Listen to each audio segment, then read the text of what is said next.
9న కొత్త టీచర్లకు నియామక పత్రాలు ఎల్బీ స్టేడియం వేదికగా అందిస్తాం. టీచర్ ప్రొఫెషన్ ఉద్యోగం కాదు భావోద్వేగం. 1:3 నిష్పత్తిలో సర్టిఫికేట్ వెరిఫికేషన్ ప్రాసెస్. ప్రభుత్వంలో నియామకాలు నిరంతర ప్రక్రియ. గత 10 ఏళ్లలో కేవలం ఒకేసారి డిఎస్సి కేవలం 7,857 పోస్టులు భర్తీ చేశారు. పేదలందరికీ తప్పనిసరిగా విద్య అంది తీరాలి. ముఖ్యమంత్రి రేవంత్ రెడ్డి డిఎస్సి ఫలితాల విడుదల సందర్భంగా చేసిన వ్యాఖ్యలు. విద్యపై పెట్టేది ఖర్చు కాదు, భవిష్యత్ అవసరాలకు పెట్టుబడి. మొదటి ఏడాదిలోనే 60,000కు పైగా ఉద్యోగాలు భర్తీ చేస్తామని చెప్పేసి అంటున్నారు. విద్యపై పెట్టేది ఖర్చు కాదు, మరి విద్యపై ఏడ బడ్జెట్ లో ఎన్ని కేటాయింపులు జరిపినాం అనేది కూడా ఇంపార్టెంట్ కదా.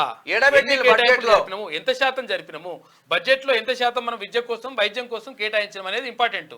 కేటాయింపులు లేకుండా మేము అద్భుతంగా చేస్తున్నాం అంటే నమ్మటట్టు ఉండదు కదా. ఈ పేపర్ల వార్తలకు మాత్రమే పరిమితం అవుతా ఉంది విద్యా వ్యవస్థ, వైద్య వ్యవస్థ. అలా దొంగలు వాడు శ్రీ చైతన్య నారాయణ వాడు ఇష్టం వచ్చినట్టుగా ఫీజులు లక్షలు కోట్ల ఫీజులు వసూలు చేసి కథం చేసి పడేస్తుంది మొత్తం. అక్కడ పేదల రక్తం తాగుతున్నారు, కనీసం దాని గురించి పట్టించుకోరు. గత ప్రభుత్వంలో అక్కడ ఏది బీఆర్ఎస్ బ్యాచ్ మొత్తం కూడా అందులో షేర్లు తీసుకుందంట. ఏది నారాయణ కాలేజీకి, నారాయణ విద్యా సంస్థలకు సంబంధించి, తర్వాత ఇక శ్రీ చైతన్యకి. ఇప్పుడు ఈ ప్రభుత్వం వచ్చిన తర్వాత మరి పిట్టకింత కాసు మాకింత కాసు అన్నట్టు మరి మీరు కూడా తప్పలేక ఊకుంటున్నట్టే దాని అర్థం అదే అన్నట్టు లెక్క. శ్రీ చైతన్య కాలేజ్ కాడికి రిపోర్టర్ పోతే కాంగ్రెస్ నేత ఫోన్ చేస్తుండట, అది కూడా చెప్తాం. విజువల్స్ చూడవు, కొట్టి పంపిస్తున్నారు ఆడ ఇష్టం వచ్చినట్టుగా. మాదాపూర్ దగ్గరికి ఫుడ్ పాయిజన్ అయిందని పోతే పోలీసు వాళ్ళు కాపలా. పోలీసు వాళ్ళు ప్రజల కోసం పనిచేస్తున్నా, పారిశ్రామికవేత్తల కోసం పనిచేస్తున్నా.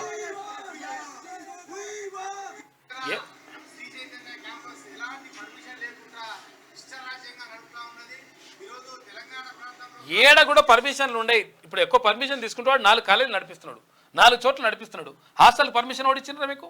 ఇష్టం వచ్చినట్టుగా ఇట్లా పెట్టేసుకుంటా. దీని గురించి ఏం మొవ్వడు మాట్లాడాడు. తర్వాత ఇంకోటి ఏంటంటే ప్రభుత్వంలో ఉన్న వాళ్ళు కూడా ఇష్టం వచ్చినట్టుగా దాంట్లో మొత్తం కమిషన్లు తీసుకొని దాంట్లో వాటాలే అవుతున్నాడు, షేర్లు ఉన్నాయంట లెక్క. మరి మీరు కూడా షేర్లు తీసుకుంటే ఎప్పుడు ఇక మరి ఇప్పుడున్న ప్రభుత్వం కూడా గదే షేర్లు తీసుకోండి. ఇక అటు మెడికోవర్ ఆసుపత్రిలోని మీరే ఓండి, దాంట్లో షేర్లు తీసుకోండి. అందులో కూడా ఎవరెవరు ఉన్నాయో చెప్తాం ఆగియ.